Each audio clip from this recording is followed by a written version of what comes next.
पसंद लागेलू, तू त गुआंडा के परी लागेलू, बंदूक वाली नाली लागेलू, तू त गुआंडा के परी लागेलू।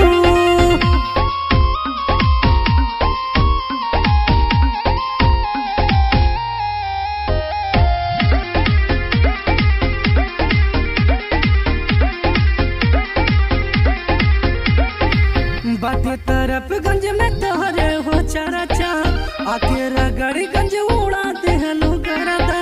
अरे का हो गरदा उड़ावा ताड़ू, सगरो लइकवा बा तोहरे दीवाना, सोच समझ के परसपुर में आना। कौना देवता के गाड़ी लागेलो, तू त सचा हूँ मैं परी लागेलो, तू त सुनर बड़ी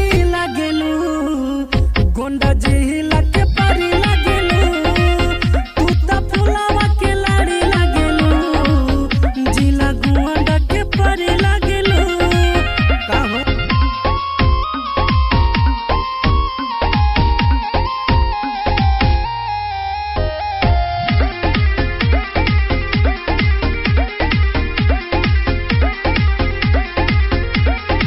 कंछे दीवाना के बन जाई तू रानी, कब ले तू करबो